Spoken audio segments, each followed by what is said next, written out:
So good afternoon, everyone. I'm really happy to be here today with Massimo Giannini, which I thank for being here with us.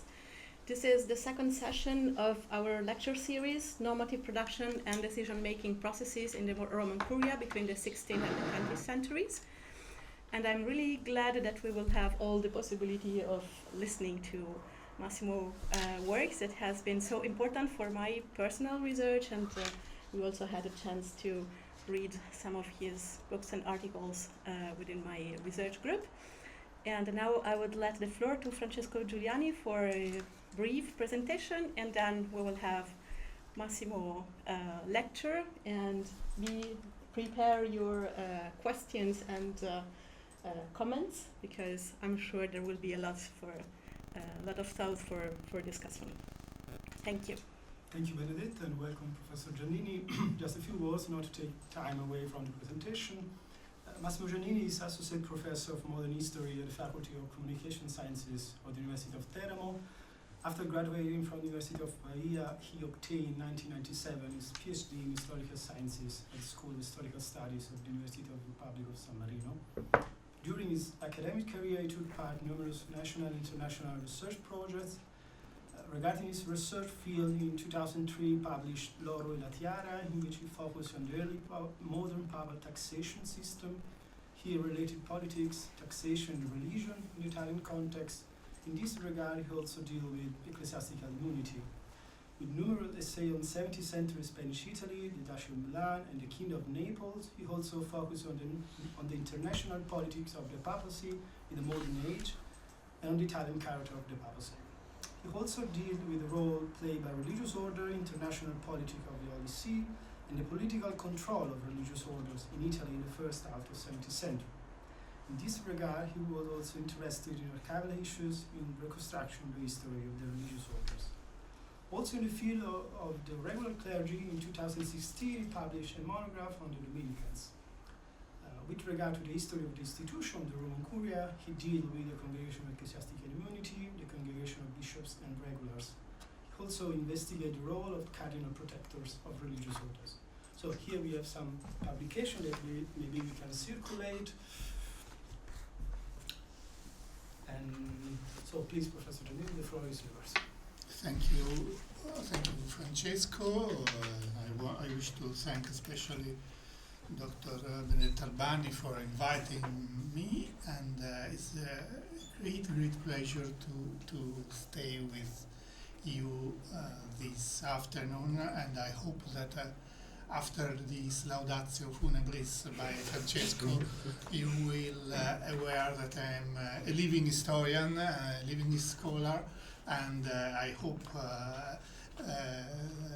to be interesting in my lecture.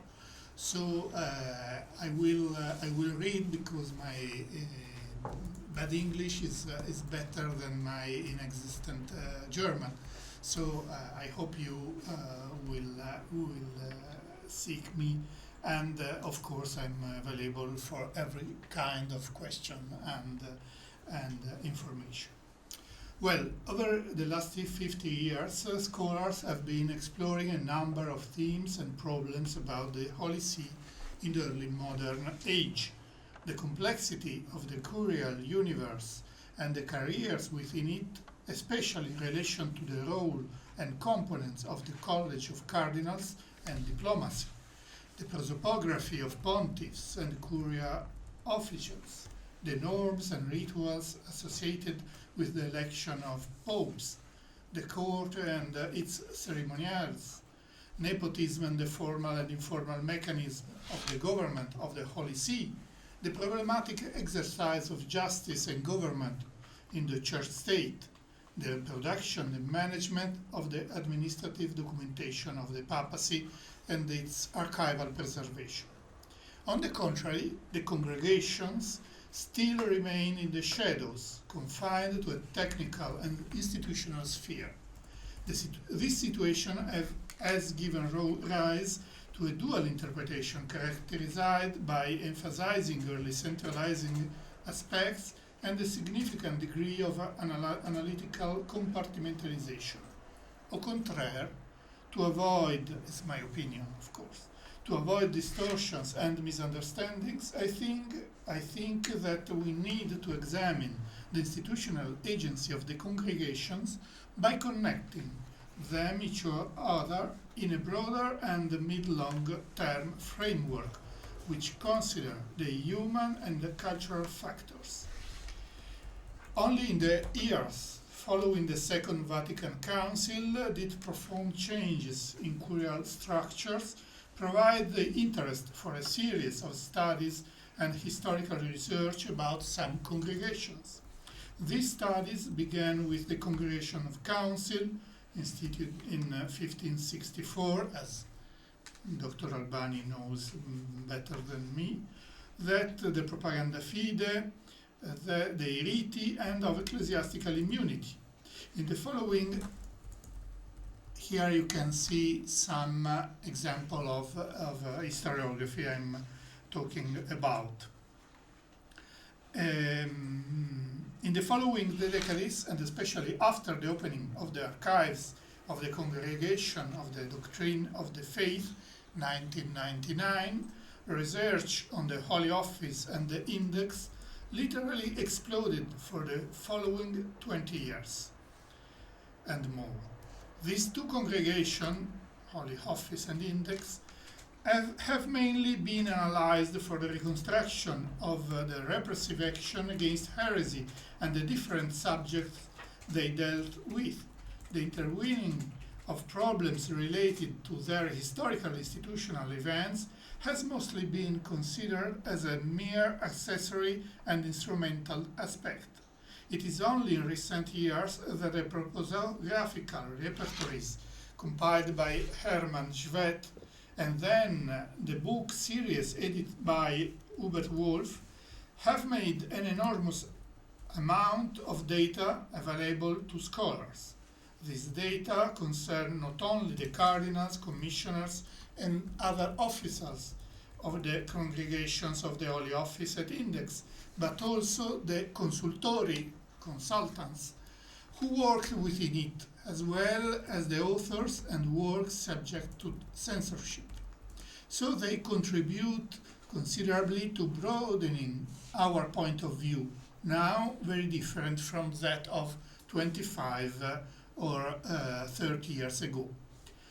A large part of historiography has emphasized the importance of the reorganization of the congregations of cardinals decided by Pope Sixtus V with the bull Immensa Aeterni Dei, 22nd January 1588. Read this bull as the manifestation of a marked desire not only to reorganize a conglomeration of bodies that had been active for several decades, but also to truly centralize the papacy by creating a solid bureaucratic apparatus. This process appears more postulated than proven. If, for example, we carefully read the text of the Sistine Bull, we see that it specified that the 15 congregations were consultative bodies of the pontiff with respect to single issues, either pertaining to the government of the church or of the ecclesiastical state, or both. It is no coincidence that Maria Teresa Fattori's research on the functioning of the College of Cardinals during the subsequent pontificate of Clement VIII clearly shows how the Sistine reform did not cancel, but rather contributed to increasing the practice of creating additional special ad hoc congregation. I'm using the Latin term ad hoc. It seems for a specific question. Formed this ad hoc congregation by trusted persons and charged with advising the Pope on individual issues that required specific skills and greater operational agility than that allowed by the congregations. Sixtus V himself set up a special and ad hoc congregation for French affairs in 1989, at the height of the civil wars in France. The recourse to this ad hoc congregation in Rome recalls the similar and coeval use of the court in Madrid to set up juntas, which was to become during the 17th century a salient feature of the government of the Spanish monarchy. I just want to make an example about this issue. In the instruction given in April 1609 by King Philip III of Habsburg to his new ambassador to Rome, Francisco de Castro, the importance of ad hoc congregations at the papal court was clearly indicated, especially when the Curia did not want to grant something. Suelen remitir los pontífices los negocios y gracias que no quieren hacer a congregaciones particulares, por ser así que donde concurren muchos votos y pareceres se disimula mayor y se desvía lo que no se desea.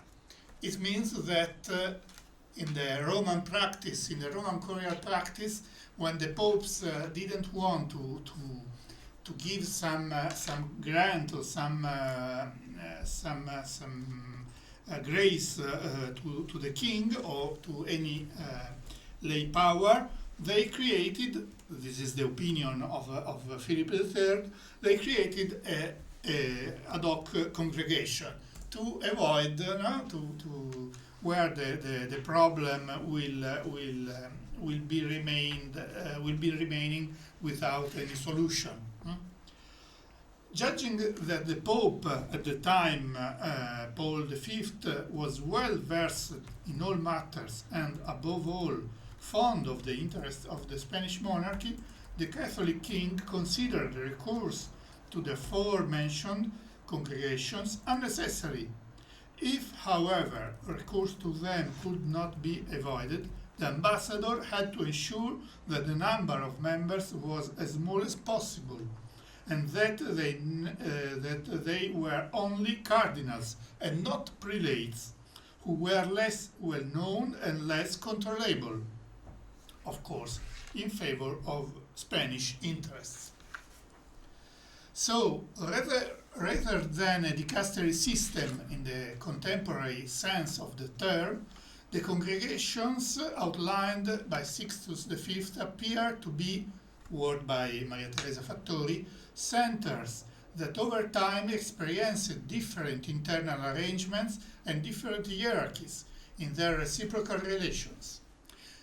That gave the Curia an arrangement of aggregations constituted by a plurality of subjects and dignities and united in the personalistic moment of their ownership.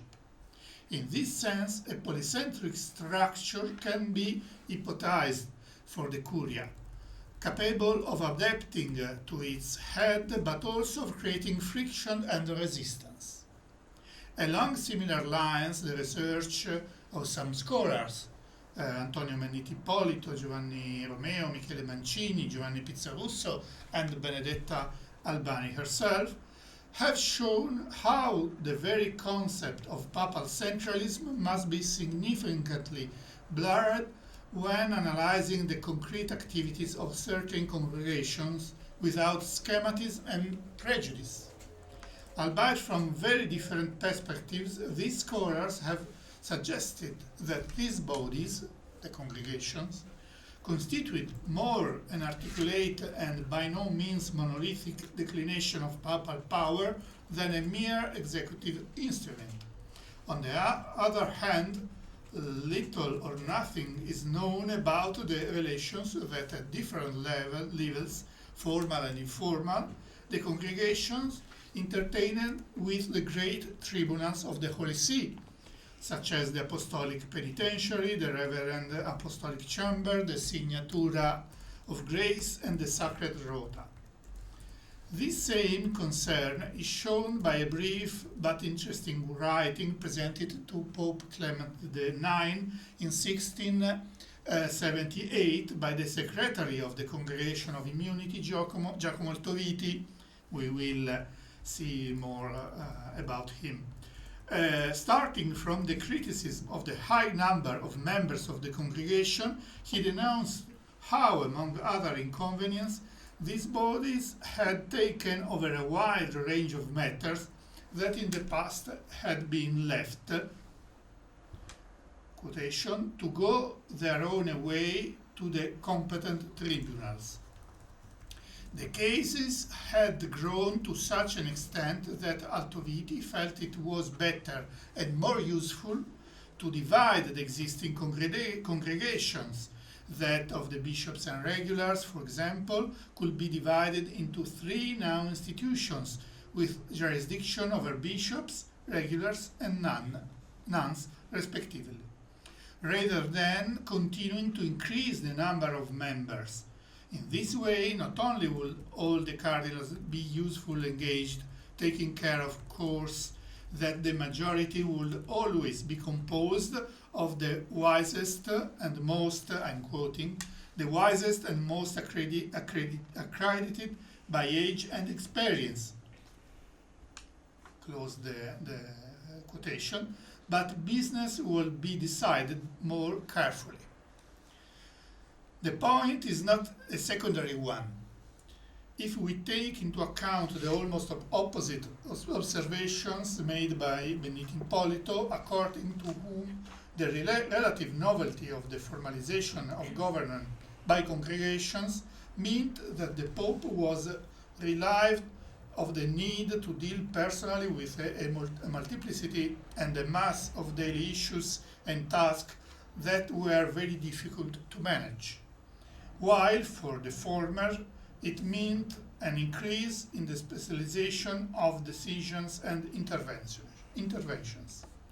Elements that in turn entailed a greater weighting of the issues examined and a better professionalization of the Curia officials. Last but not least is the question of the periodization of the history of the Curia congregations, on which Fattori has put forward an interesting interpretative hypothesis that awaits further study, based on the identification of 4 significant junctures: a season of adjustment coinciding with the pontificate of Clement VIII, the long-bounded phase of the Barberini papacy, the season of the reforming popes Innocent XI and Innocent XII in the last quarter of the 17th century, and that of the papacy of Benedict XIV, 75-8. I will deal with the phase roughly between 1570 and 1700, when the word of congregation acquired a clear physiognomy, albeit passing through different phases. Here I just want to show, when Benedetto Albani asked me for an image explaining my lecture, I tried myself in a very difficult situation, because there is I wasn't able to find a good image, but I could find this text that is very curious. Apostolica decreta de quibus quilibet superior regularis per annum suo subditos commonere legere seu legenda curare debent. It means apostolic decree about what every superior of regular clergy every year have to read and order to be read to his subjects It's a print by in Perugia in 1662. And it's very interesting if you have the patience to read it. The mass of normative text by different congregations that every regular superior in the 17th century had to read to every year to his subjects as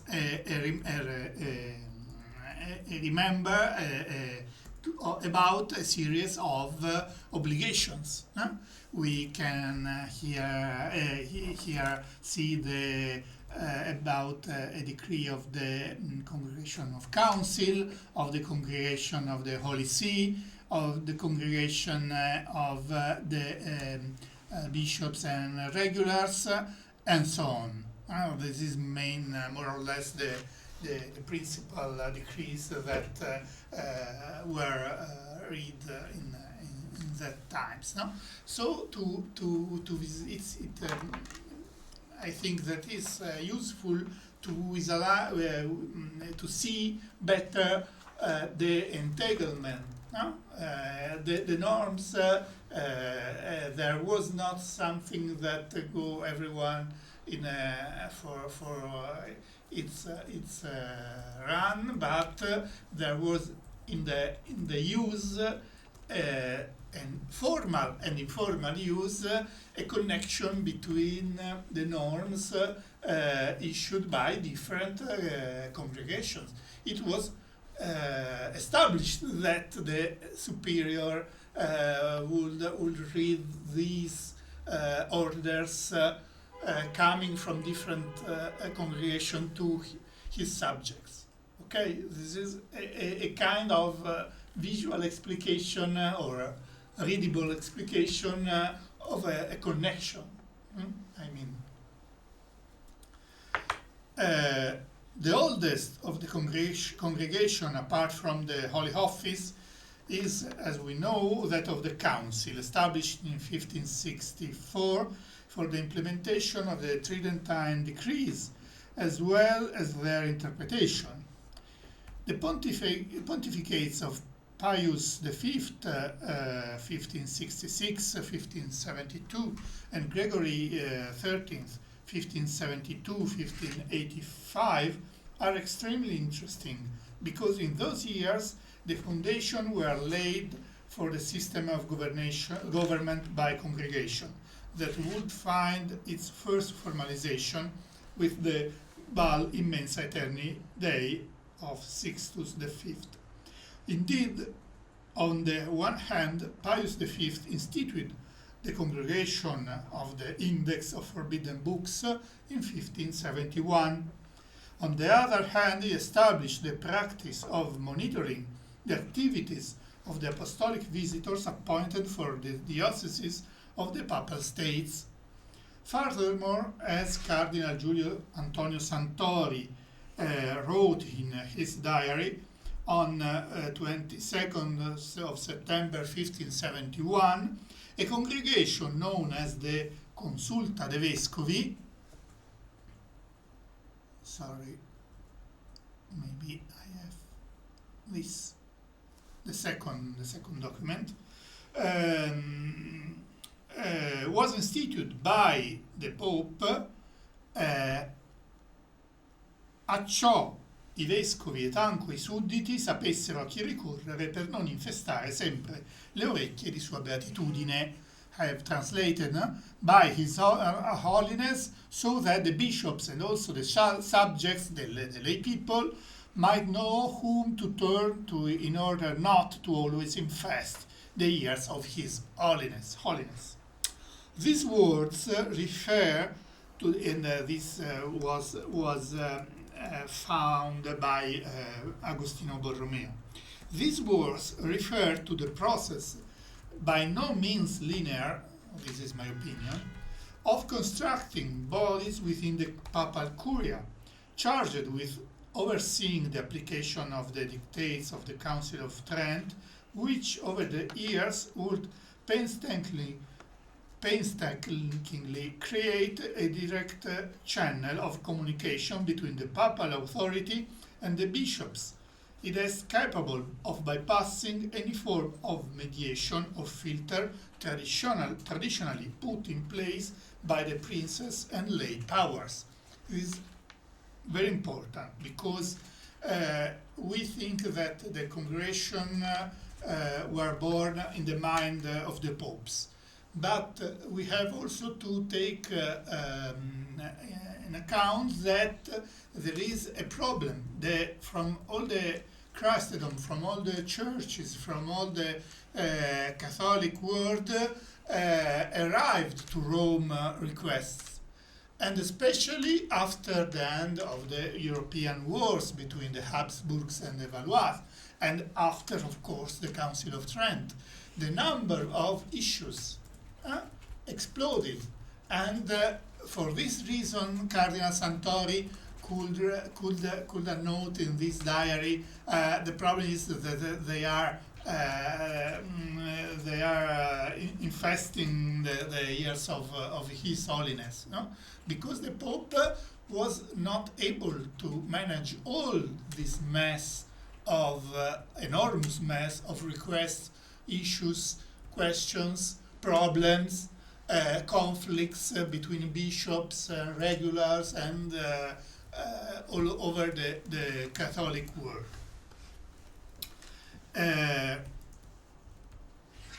With the motu proprio Pastoralis Officii Curia, 13th February 1572, Pius V established a commission of cardinals to which he delegated the handling of matters concerning bishops throughout the Catholic world. The purpose stated in the document was to ensure the full exercise of their jurisdiction in their respective churches and to resolve questions that arose between bishops and other prelates. In particular, the commission was also to supervise the work of the bishops and examine allegations of abuses committed by them. Conversely, the origins of the congregation of ecclesiastical immunity are very nebulous.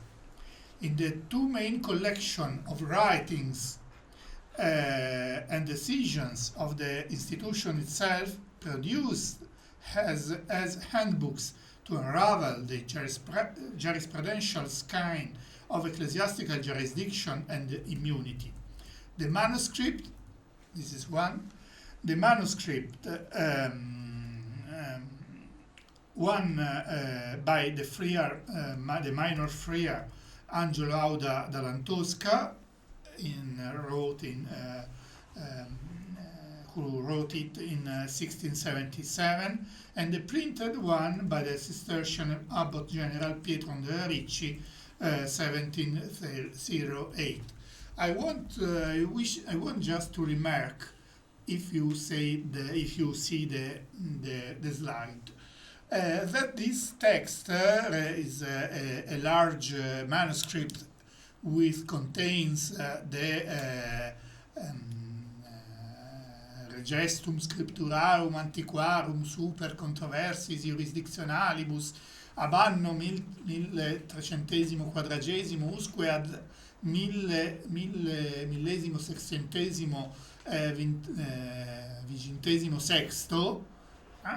This manuscript is a miscellaneous codex de immunitate that we can find today in the Congregation of Council archive.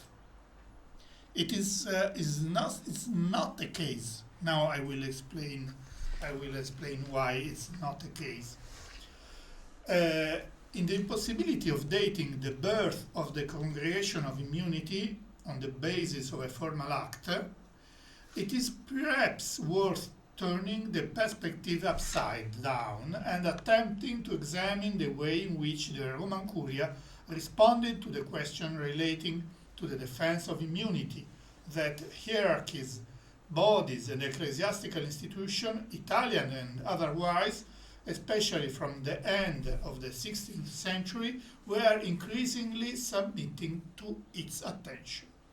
Historiography, notwithstanding the notation of Paolo Prodi and Stefano Tabacchi, has perhaps underestimated the disruptive effects of the emergence of jurisdictional conflicts related to the questions of extraordinary taxation of ecclesiastical property due to the wars fought since the second decade of the 17th century on the soil of the Italian peninsula.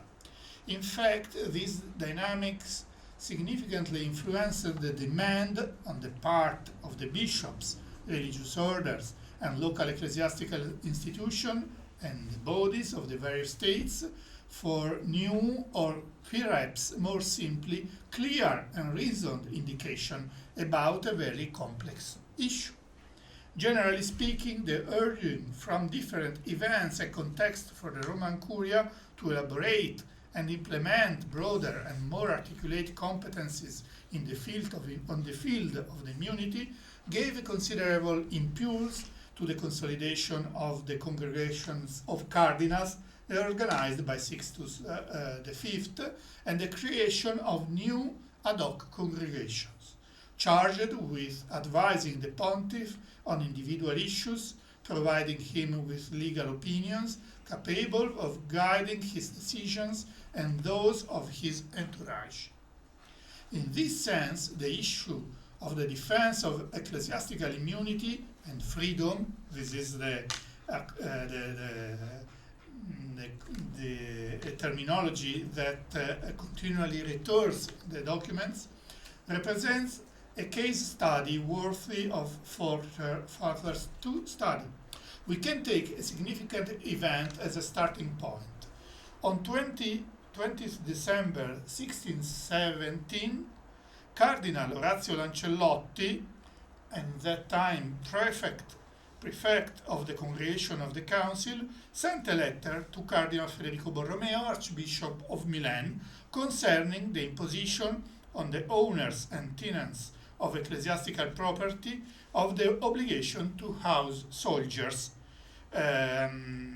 It was called the issue of colonic portion or colonic, and other fiscal burdens linked to the financing the war. Faced with numerous complaints in the regard from the Ambrosian diocese, Pope Paul V instructed the congregation of the council to urge the archbishop to defend ecclesiastical freedom according to canonical prescriptions and the dictates of the Bull in Cena Domini. A little more than a month later, so we have a first letter by the prefect of the Congregation of Council. A little more than a month later, however, it was the prefect of the Congregation of Bishops and Regulars, Cardinal Antonio Maria Gallo, who approached Borromeo about the undue burden of the military lodgings imposed on the Abbey of Santa Cristina in Chignolo, to transmit the pontiff's order to provide for the protection of ecclesiastical freedom and immunity without uncertainty. So we have two different congregations in the same time intervening about the same question, the same problem. Okay. Beyond the specific circumstances, the task of following up the same problem was entrusted at the same time to two different congregations that boasted Dongle 1 connected. Several decades of life and legal practice. The two congregations was existing since the 16 and 17 years of the 16th century. The relevance taken on by the issue of the colonica in the state of Milan is proven by the fact that in 1620 Paul V deputed an ad hoc congregation of cardinals formed by a number of leading figures: Benedetto Giustiniani, a person with a vast experience in government, among other things from 1598 to his death in 1621. He was prefect of the Congregation of Bishops and Regulars. Giovanni Garzia Millini, Alessandro Ludovisi, almost immediately replaced by Lancellotti. Pietro Campori, former servant of Scipione Borghese, cardinal from 1616, and member of the Congregation of the Holy Office from 1620, and Scipione Cobelluzzi.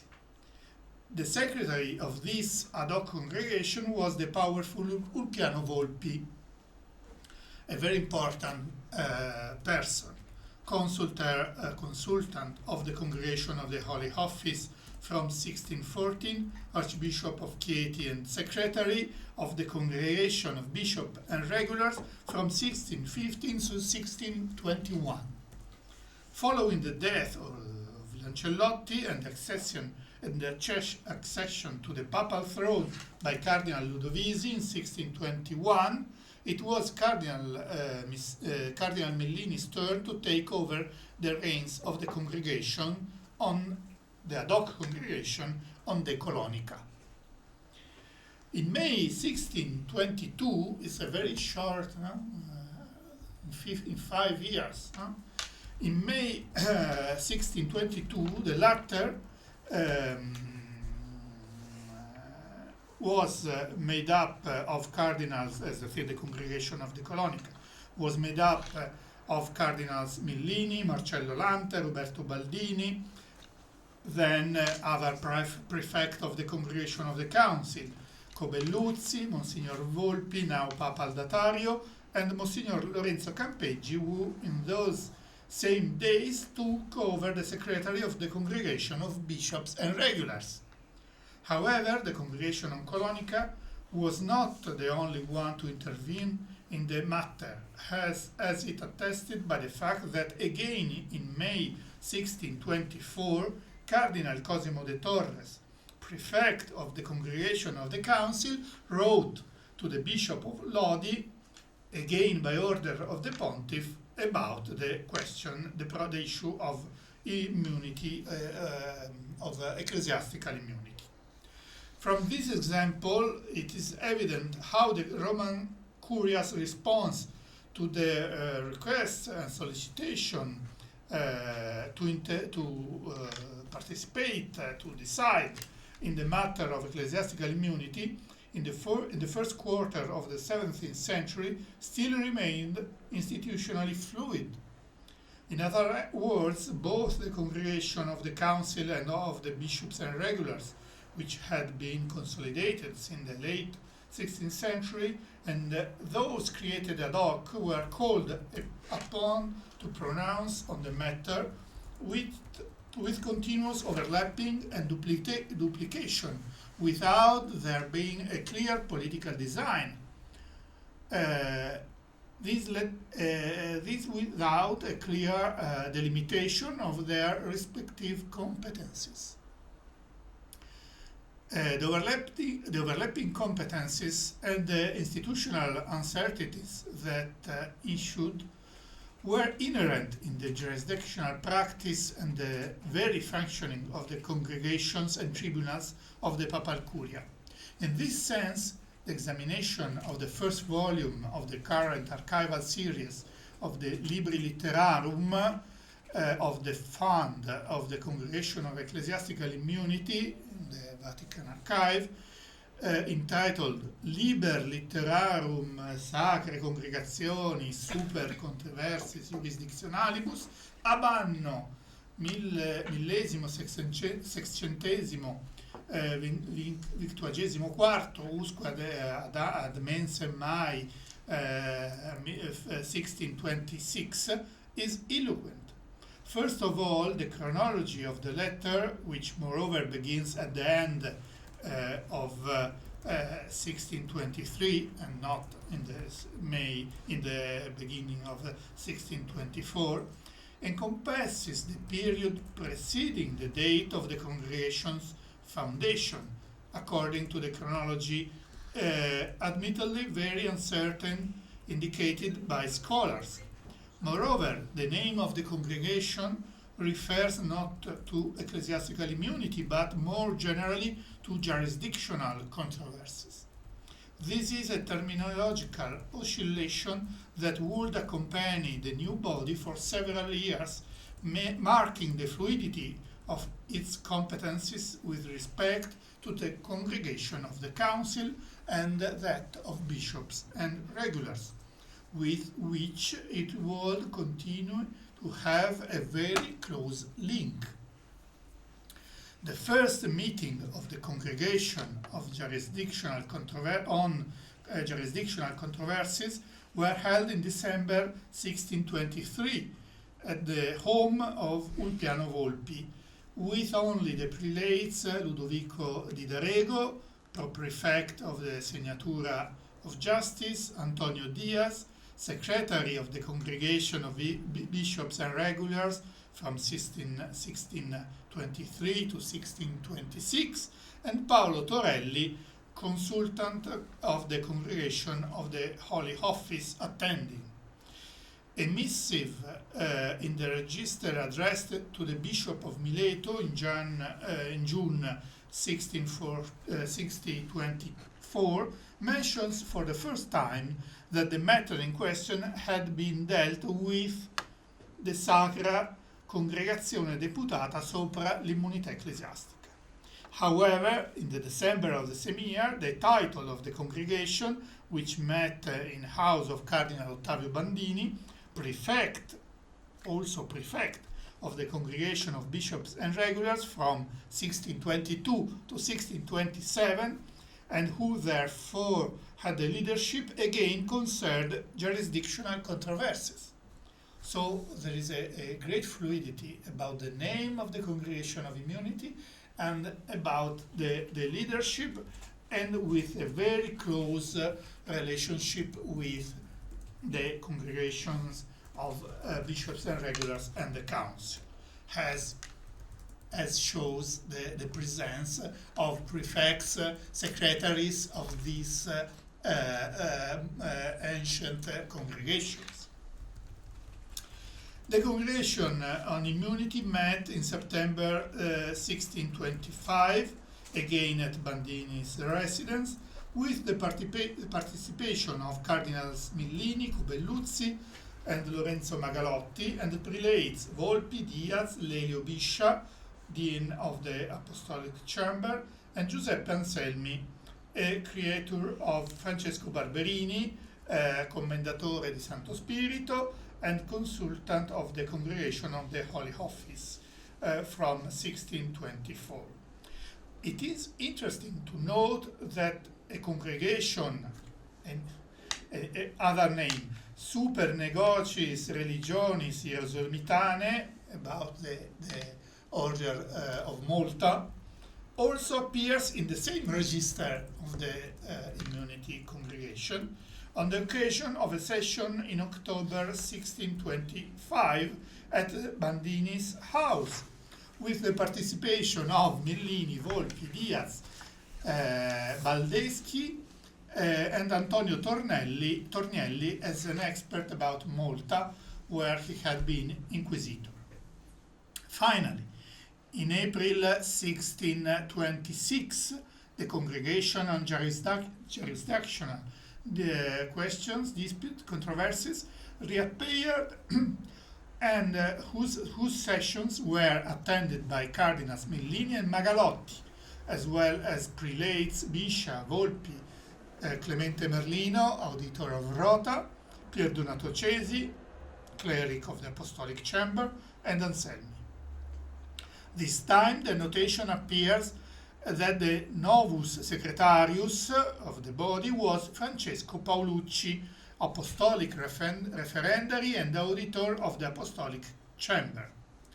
These fluctuations in the title of the congregation continued in the next register, the first kept by Paolucci himself.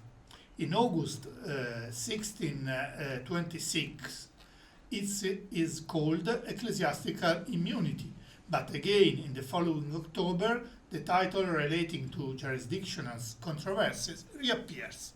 So even after the relatively formal apparition of this congregation, the name was fluid. The fluidity that existed regarding the actual title and competencies of the congregation was reduced only very slowly and not all linearly. In fact, in the list of congregations of Roman Curia printed in 1625 for the types of the Apostolic Chamber, it still appears under the title Jurisdictionalium Controversiarium Congregatio, which met every fortnight in the house of the most senior cardinal. Its member, now 1629, were Cardinals Bandini, Millini, Ludovisi, Magalotti, Berlingeri, Gessi, Giulio Sacchetti, Fabrizio Verospi, Francesco Barberini, the nephew of Urban VIII, Marzio Ginetti, Biscia, Antonio Barberini, plus the prelates Volpi, who had ascended to the rank of prefect of the Apostolic Palace, Merlino, Cesi, and Anselmi. The secretary was always Paolucci, who also became secretary of the Congregation of the Council from 1627 onwards. It should be borne in mind that from 1630 to 1644, Cardinal Giovanni Battista Pamphili, the future Pope Innocent X, was prefect of the Congregation of Immunity, who in the years 1639-1644 was also prefect of that of the council, the same prefect. However, the competencies relating to the colonica had now passed to a different ad hoc congregation composed by Cardinals Millini, Lante, Ubaldini, Gessi, and Verospi, with the participation of the prelates Paolucci and Prospero Fagnani, who was its secretary.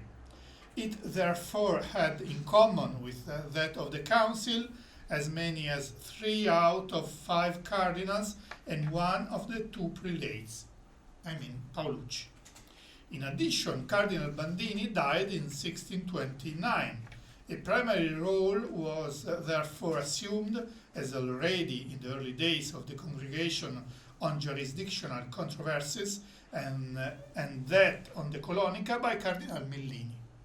A leading figure in the Curia, an influential member of numerous congregations, including those of the Council, the bishops and regulars, the Index, the Holy Office, and Propaganda Fide.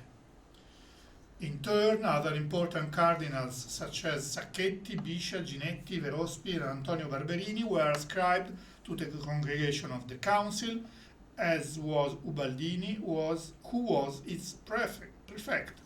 Finally, Verospi and the cardinal nephew of Urban VIII, Francesco Barberini, were also part of that of the Holy Office, of which Volpi was also a consultant.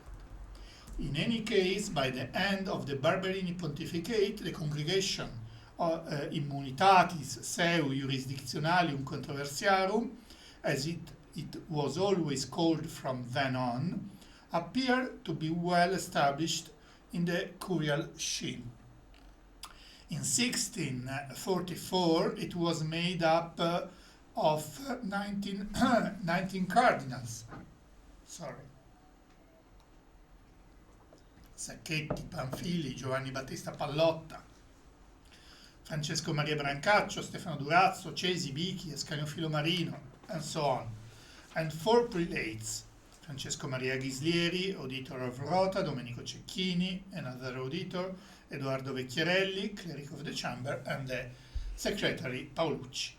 Of the members of the Congregation of Immunity, as many as 9 cardinals were at the same time members of the Congregation of Bishops and Regulars, including Marzio Ginetti, who was the prefect of the latter, and as many of that of the council, including Giovanni Battista Pamphili, who was its prefect, and Giulio Sacchetti, also prefect of the Segnatura of Justice from 1640. Finally, the Congregation of Immunity maintained a close interpenetration with that of the Colonica, composed of 5 cardinals, 4 of whom belonged to that of the Immunity at the same time, and the secretary, the usual Paolucci, who in addition to holding the office of Secretary of the Congregation of Council had become consultant of that of the Holy Office in 1637. In 1657, with Pope Alexander VII, the Congregation of Ecclesiastical Immunity numbered 20 cardinals and 5 prelates. The composition had, however, completely changed compared to the Barberini age. In fact, the secretariat had been taken over by Bernardino Rocci, and the auditor of the Rota, Angelo Chase, the cleric of Chamber, Paluzzi degli Albertoni, Mario Fani, prelate of the newly established Congregation of Good Government, which had jurisdiction about the communities of the Papal States. And Pietro Francesco de Rossi had been appointed. The relationship in the years of Alexander VII with the Congregation of the Council and bishops and regulars was still very close. 7 cardinals of the Congregation of the Immunity were also members of both the Congregation Immunity and the Congregation of Bishops and Regular. Cardinal Ginetti was prefect of both at the time, and 8 were simultaneously members of both bodies. Moreover, Paolucci, after having obtained the cardinal's hat, had become prefect of the Congregation of the Council. The former secretary of Immunity now was prefect of the Congregation of the Council. In 1661, of the 21 cardinals taking part in the Congregation of Immunity, 8 were also ascribed to the Congregation of Good Government, which had been established 4 years earlier, and as many were members of that of Council and that of Bishops and Regular. Above all, Mario Fani, secretary of the Congregation of the Good Government since 1660, as well the advisor to Propaganda Fide, was permanently one of the prelates of that of Immunity. These facts, in my opinion, indicates that during the second half of the 17th century, the congregation's link with the Congregation of Good Government took on a similar importance to that with the congregations of bishops and regular and the council from the very beginning. In 1670, of the 31 cardinals that made up the Congregation of Immunity, 18 were ascribed to the Congregation of Good Government, 16 to the Congregation of Bishops and Regulars, and 17 to the Council. It's interesting to note that in 1670, Fani, having 2 years earlier left the Secretariat of the Congregation of Good Government for that of the Council, his successor in the office, Francesco Falconieri, also took his place among the prelates of that of Immunity. And in 1679, Ludovico Bussi took over the same roles.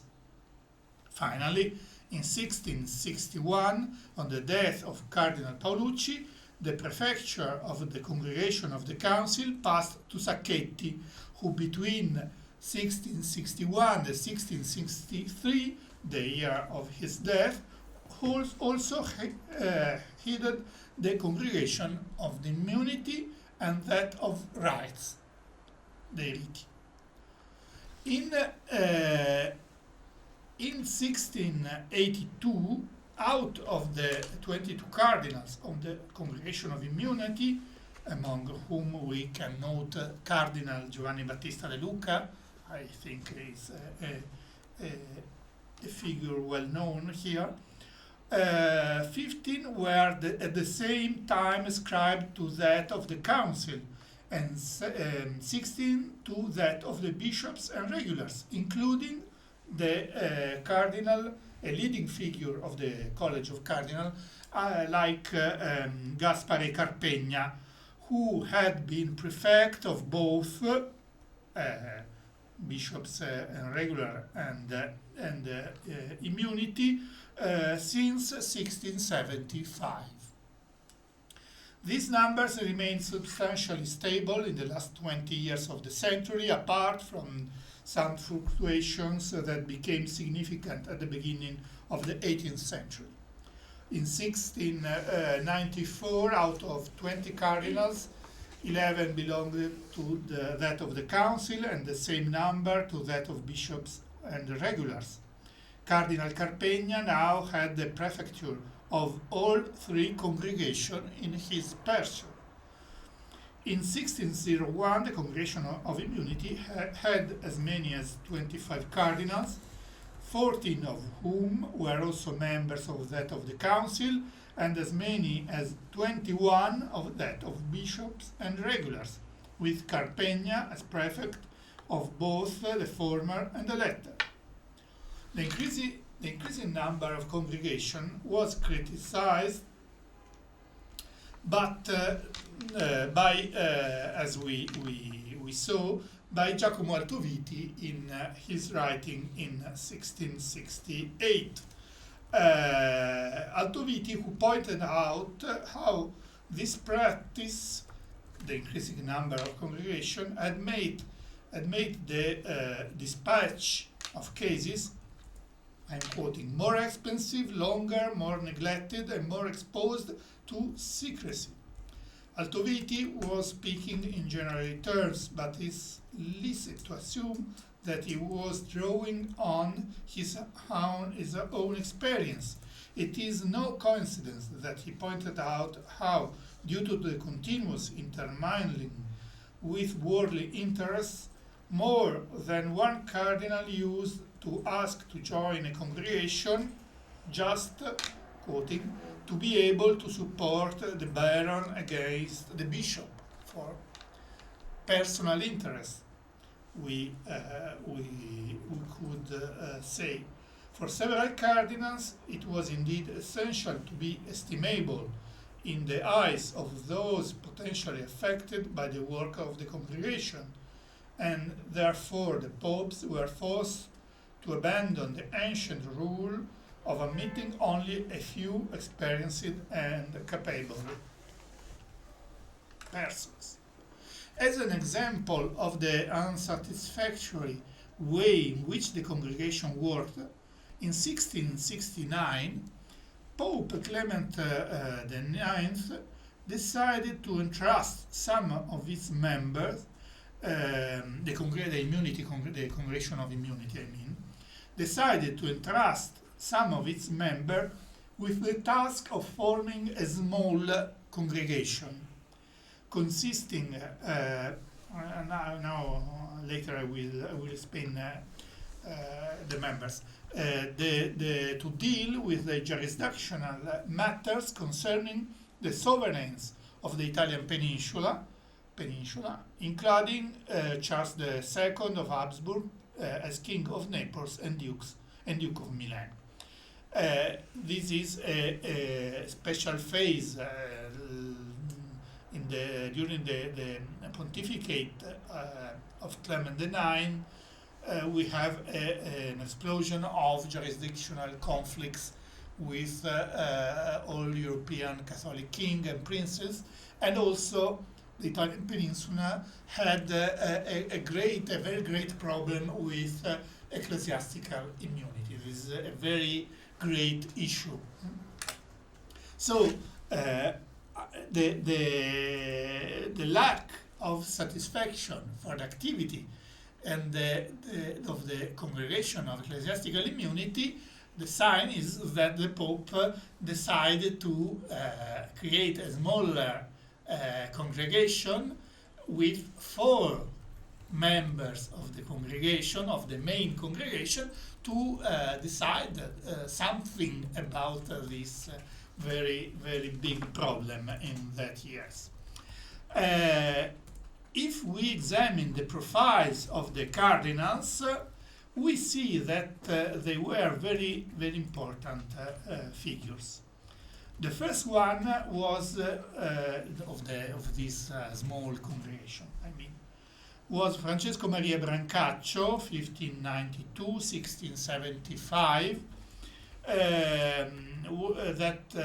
who was also a member of the congregation of bishops and regulars, rites of the Greek Reformed ritual, of consistorial questions, of the examination of bishops, and of the index. In 1668, and year before, he was also called to a special congregation about the Jansenism. And in 1670, he was called as a member of the congregation of Holy Office. So we have a very important cardinal that participated to different congregations. And clearly, it was a member of the entourage of the Pope. The second member that the information about this case, this question, I've found in the correspondence of the Spanish ambassador in Rome. He is the ambassador who wrote about this congregation, and it's quite interesting that there is some misunderstandings, because he wrote about the second member of this small congregation, another very important man of the Curia in that time, Federico Borromeo, 1673, who was a former nuncio in Madrid, and that time was Secretary of State, and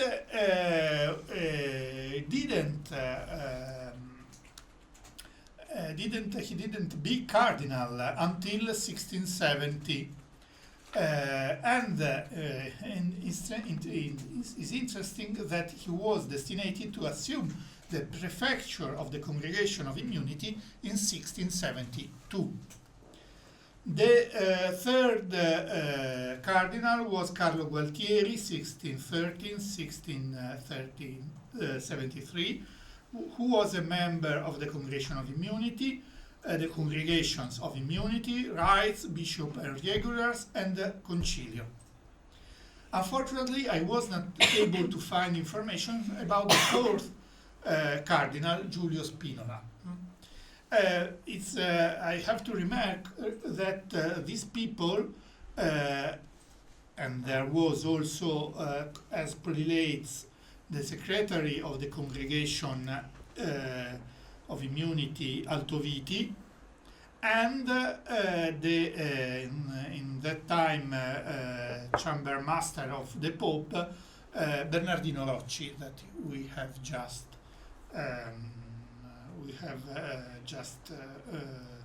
mentioned above. It's interesting to note also that these three cardinals are of the same generation. They more or less lived until the mid of the 70s of the 17th century. Is another problem we have to deal with. The generations of apostolic servants, of cardinals, of members of the congregations of Curia, because it's clear that every new member have to be trained in some way. No? Every new PhD candidate of this research group needs to be trained to understand what the group is doing, the main lines of the research, how good is Dr. Albani, how bad guy is Professor Giannini, and so on. No? And a phase of trying. We have to imagine something like this also in the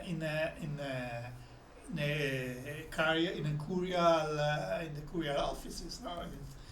Nobody was an expert of curial activity. Maybe someone had experience about finances, someone had experiences about justice, someone had experience about immunity or about, but something is to have an experience about something, and other else is to join to a new, or better to join to a congregation as a new work. Okay. Of course, the complex question of the actual participations of cardinals in the sessions and decisions of the Congregation of Immunity has still to be studied. A survey of the 36 sittings held between December 2, 1692 and December 6, 1696, it has over a period of 4 years, firstly shows that the secretary and prelates were generally always present. Conversely, the cardinals were far less frequent. Of 20 and 23 cardinals ascribed to the congregation in these 4 years, an average of between 4 and 6 were present at the meetings, a very low average. In some sporadic cases, they reached 7 to 8, and in one case, just one case, 9. The attendance recordman, so to say this, were only 6, besides the prefect Carpegna, Cardinals Marescotti, Galeazzo Marescotti, Giovanni Francesco Negroni, Carlo Bicchi, Lorenzo Altieri, and Francesco del Giudice. However, the other cardinals who attended the meetings of the congregation less assiduously were just as many: Stefano Durazzo, Fabrizio Spada, and others. And also the future Giovanni Francesco Albani, the future Pope Clement XI. Thus, on average, over the 4-year period 1693-1696, only a third of the cardinal members took part in the meetings of the Congregation of Immunity, and only half, a little more or a little less, of all the members attended at last one meeting. An important aspect of the reconstruction of the activities of the Congregation of Immunity is that of the secretaries, who were the real hinges of the bureaucratic activity of the Papal Curia, together with the members of prelatic rank. While the latter oversaw the reporting cases, in the cardinals' meeting with their processus voluminosus, as De Luca noted, the secretaries had the task of recording decisions and acts. Unfortunately, in the copious literature on secretaries between the Renaissance and the Baroque age, there is a lack of specific studies and overviews on the secretaries of the cardinal congregations and curial courts. Indeed, on this topic, it would be opportune to start with a new wide-ranging research that will be able to compare and connect what we already know about certain congregation. It is quite eloquent that the first secretary of the newly founded Congregation of Immunity, Francesco Paolucci, who held the post for 30 years, from 1626 to 1657, also held the Secretariat of the Congregation of the Council, 1627-1657, for almost the same period of time. From 1637, he was also a consultant of the Congregation of the Holy Office, and once created cardinal in 1657, he became a full member of the Congregation of Holy Office and of that of immunity, as well as prefect of the council until his death in 1661. Undoubtedly, Paolucci's departure from the Shin, when he left his dual role as secretary, was amply compensated for by his tenure as a cardinal's member of the congregations of council and of the immunity. However, the demise of the long-standing personal union of the two secretariats was to have the effect of making the Secretariat of Immunity a normal stage in curial's careers during the second half of the 17th century. From then on, in fact, it would always to be assigned to prelates with legal training and experience, not only in governing centres of the Papal State, but also in the diplomatic sphere, a characteristic that, on the contrary, Paolucci did not have. It is no coincidence that more than one secretary was previously or would later become an apostolic nuncio in highly respected posts.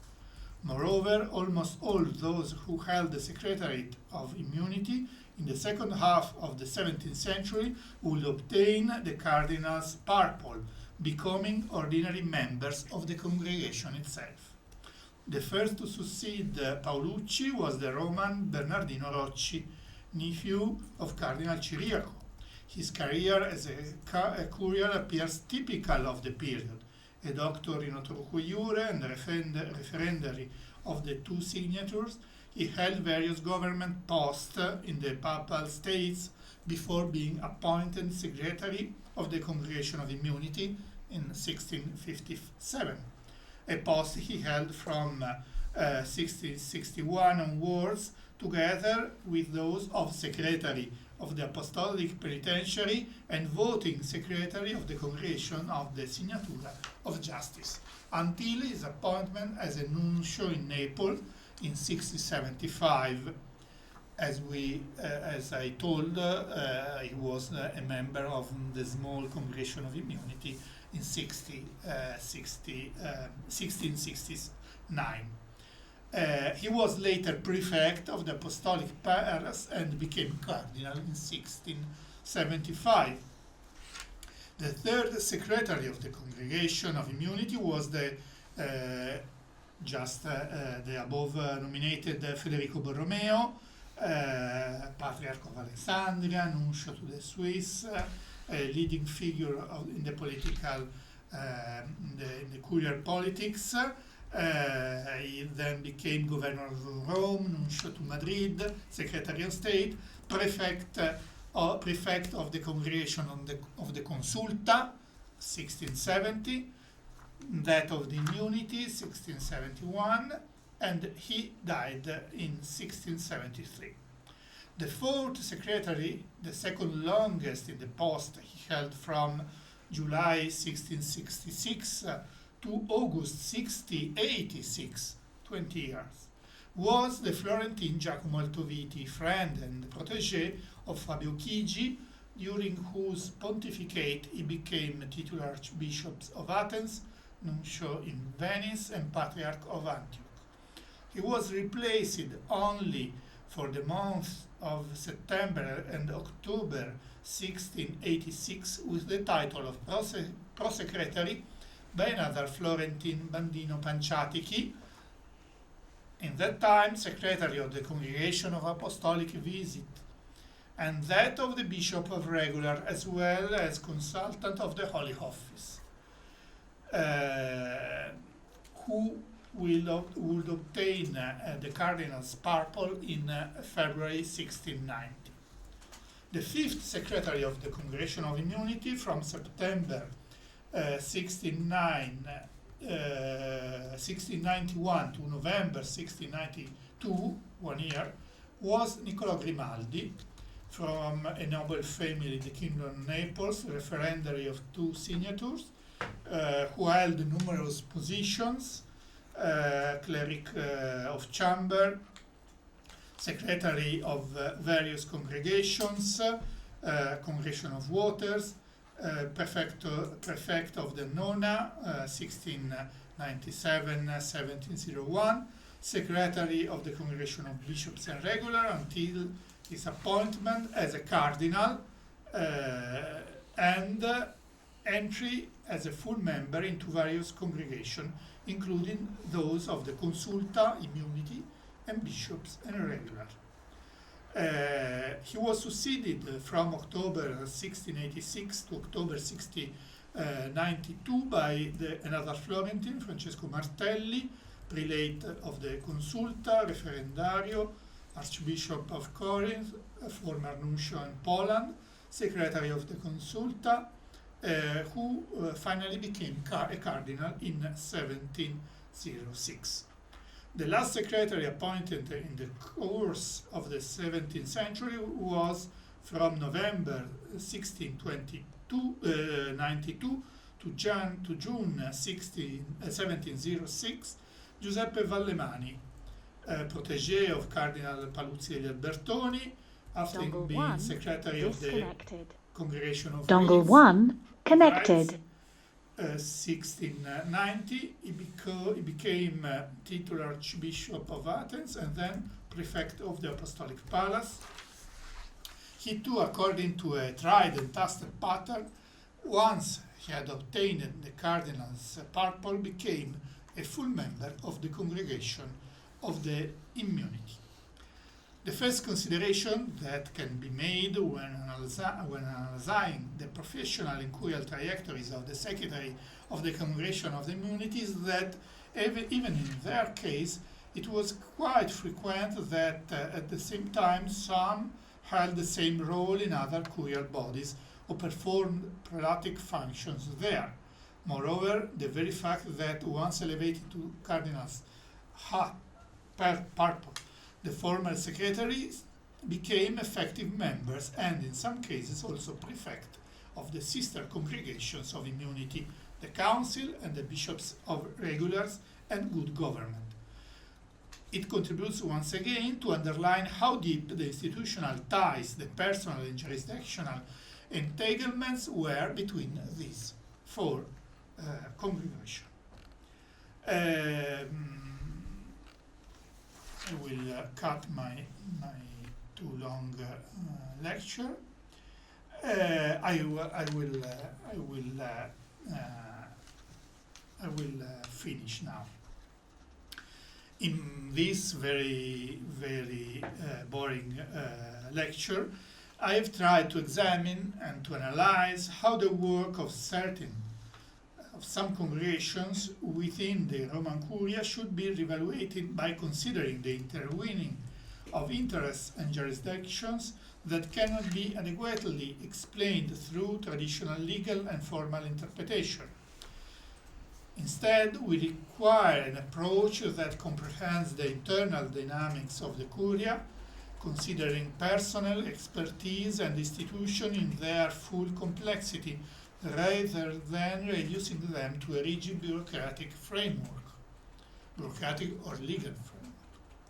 To better understand the work of the congregation and the Curia as a whole, it is essential to consider multiple processes at play: the accumulation of practices over time, the layering of responsibilities, the coexistence of different competencies, the conflicts arising from overlapping jurisdictions, and the strategies pursued by individual pontificates, among others. I have tried to adopt a chronology that covers from the last quarter of the 16th to the end of the 17th centuries, seen as moments of the birth and non-linear consolidation of these bodies, so important for the governance of the universal church and the ecclesiastical state. Only new research will be able to shed further light on numerous aspects and problems that have emerged or are simply waiting to be analyzed.